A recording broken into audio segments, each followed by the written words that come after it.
Soldiers in the United States Army learn quite a few awesome things. So we're gonna be talking about some basic things that pretty much every soldier at least has the potential to learn, regardless of your MOS. So if you're interested in learning that, well then, fall in on me.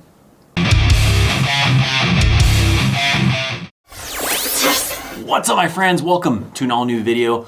In this one, I wanna talk about some potential things you could have the opportunity to learn when you're in the United States Army. Some things that basically doesn't matter what your MOS is. These are basic tasks that soldiers will learn and come out of the Army, or even while in the Army, will know how to do these things. Some of these are a little bit mental things. Some of these are just, physical things. It just kind of varies, but let's get into it, shall we? First one, first aid. All right, you have some basic first aid you'll even do in basic training, and then you'll go to your unit, and then at your unit, usually it gets a little bit more advanced.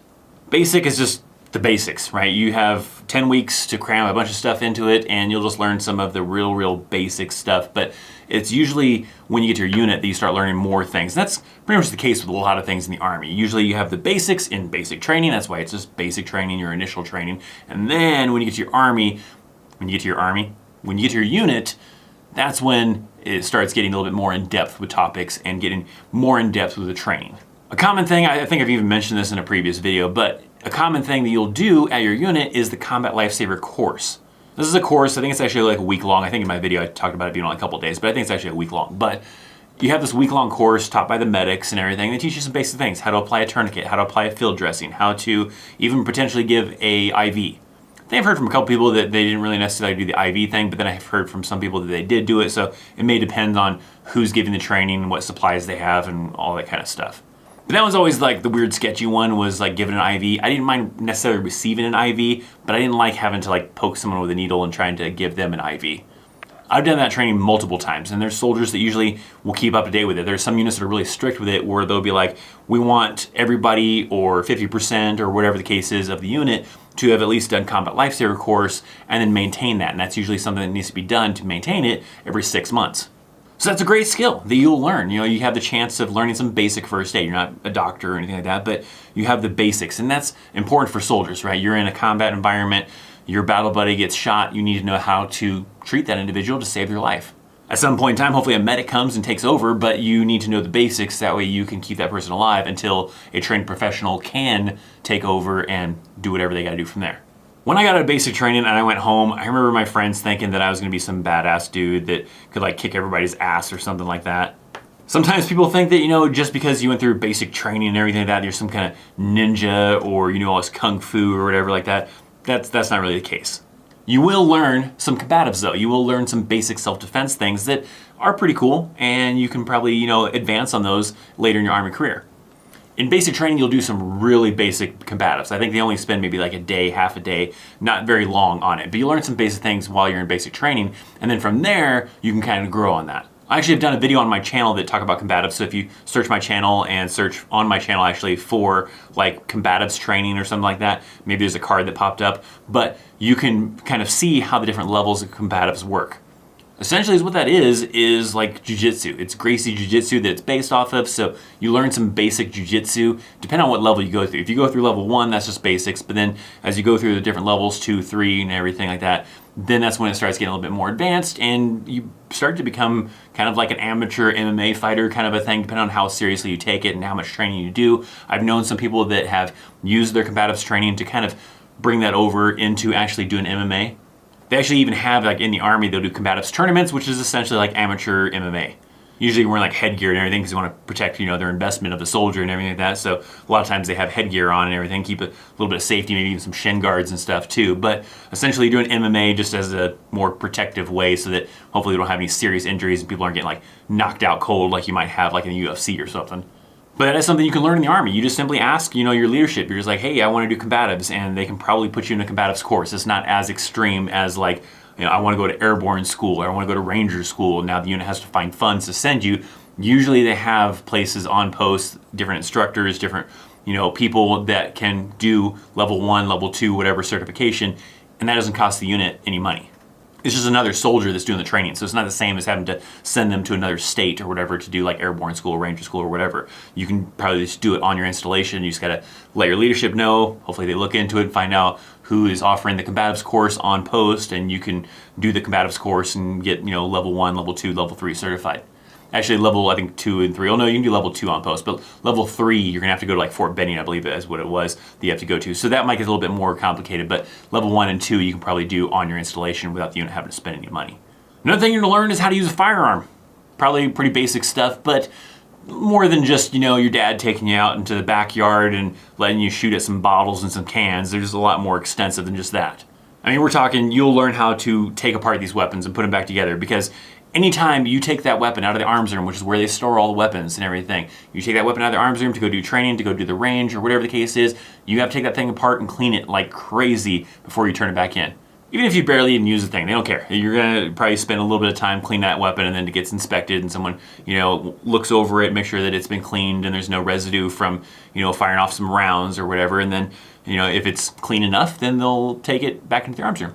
If it's not clean enough, well, they kick it back, and then you got to continue cleaning until it is clean enough.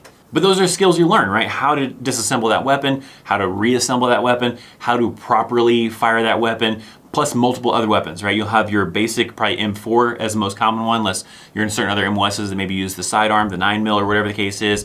But the M4 is a pretty common one, and you'll learn all the ins and outs of the M4, the proper trigger squeeze techniques, proper breathing techniques, all that stuff to have proper shot groups and be able to be accurate with firing your weapon. But then you'll also move to other weapon systems eventually, probably during your Army career. You'll probably learn a lot about like the 50 cal, how to take it apart, put it back together. How extensive just depends on your unit really. And you'll also move to other things, maybe like even like the 240 Bravo and other weapon systems. Definitely, like if you're going like 11 Bravo, that's going to be a lot more extensive than certain other MOSs. Other MOSs, it just depends on your unit as far as how active they are with training kind of events. And if they're doing like a lot of like 50 cal ranges or 240 Bravo ranges or whatever to do qualification, or especially for like gunners and everything, if you have someone who's like assigned to be like a gunner for a vehicle, then they're a little bit more active with those crew serve weapons like the 50 cal and the 240 Bravo. So they might get a little bit more extensive training, and then if you're in 11 Bravo, you probably get pretty extensive training, but nonetheless, you get some pretty extensive training on weapon systems. So those things are kind of, pretty like physical type of ones, doing combatives and doing actual first aid or, firing a weapon or whatever. But then there's also some things that are a little bit more, not necessarily physical, but maybe more mental kind of in a way. One of the things is you will learn to really pay attention to detail. It's kind of like a wax on, wax off kind of a thing where you don't realize that that's what they're training you to do, but that is what they're training you to do, is to really pay attention to detail. Even from the early stages, you're in basic training and everything like that, and you're having to make sure everything is, even. You have like your boots maybe on like a crack, maybe on the floor or something like that, or something else you have something to kind of dress it off of. You have dress, right? You're trying to make sure everything is straight and everything is lined up exactly with each other. That is paying attention to detail. You probably have maybe a 3-drawer chest inside of a wall locker or whatever the setup is for your basic training, and you have all your t-shirts rolled up really nice and tight and all lined up and set up, and then all of your clothing, all your different uniforms, right, all lined up on hangers in a certain way. Plus your bed being made and everything else, right? Everything has to be done a certain way, and you're having to pay attention to detail to make sure it's perfect, because if it's not perfect, the drill sergeants are definitely going to let you know. That continues on to other parts of your Army career. It's not just while in basic training, because now you get to, let's say, the barracks. Maybe you're a single soldier, right? Well, occasionally they have barracks inspections, and they want to make sure that soldiers aren't living dirty and filthy, and sometimes they might do a barracks inspection. You'll usually get like a heads up, unless it's a health and welfare inspection, that's a little bit different. But if it's something like a barracks inspection, they'll tell you, hey, tomorrow or Monday or whatever, we're going to be doing a barracks inspection, so make sure your stuff looks good. They come in and, you may not have to be as strict as like basic training was and make sure everything's rolled up and everything, but you need some kind of organization, something that looks nice and neat. That's paying attention to detail, right? Making sure that everything is clean and making sure that even in the obscure places of your room, you've cleaned behind it. You've cleaned behind the refrigerator. You've cleaned behind the microwave. Because sometimes they check that stuff, right? To see if, did you just do all the surface stuff, or did you actually go and like move the microwave a little bit and clean the countertop there? Or did you move this or move that and make sure to dust there and everything like that? So paying attention to detail still carries over into the military even after basic training. A lot of other things too, right? Your uniform, paying attention to detail, right? You're, doing things in the motor pool. You have to pay attention to detail when you're like PMCSing, which means you're checking out that vehicle that maybe you're responsible for and making sure that any faults are annotated on a piece of paper to let maintenance know that, hey, this truck has a little bit of a leak underneath the vehicle, or the blinker isn't working, or there's one of the hoses looks a little bit dry rot. Paying attention to detail is very key in the military. It's the matter of having something, that works well compared to something that may fail on you later on, such as, that vehicle, your weapon, or whatever the case is, and making sure you pay attention to all the little details so that we can find any kind of flaws, fix them if need be, everything. So you will learn to pay attention to detail quite well in the United States Army. Another thing you're gonna learn pretty well is teamwork, all right? Teamwork is very important in the Army, and you probably expect that as well, right?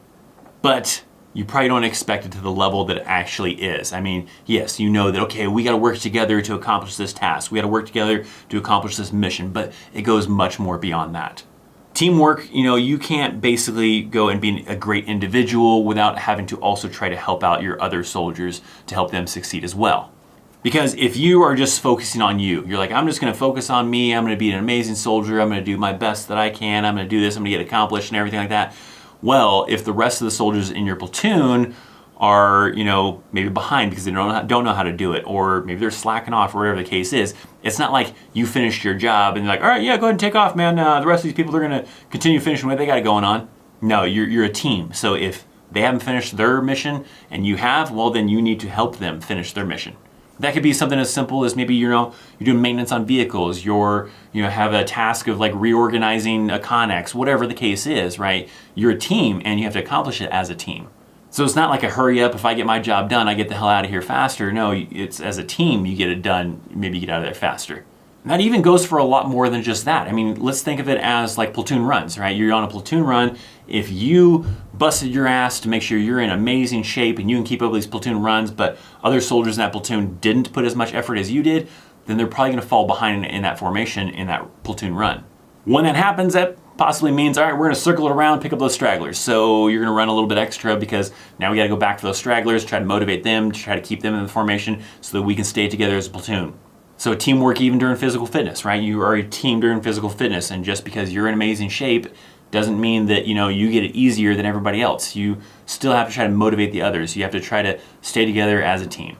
So all those things are very key things that you'll learn. There's a lot more you're gonna learn, obviously. Those are just some things that I wanted to mention. Now, if you wanna learn about some things that maybe you should know about before you join the Army, maybe you should check out this video right here. If you have not seen my latest upload, I've got it right there for you. Links, as always, are down in the description for Instagram, Discord channel, affiliate links, all that fun stuff. Thank you so much for hanging out and sticking around with me. I'm ChristopherChaos, and I'll see you next time. See ya.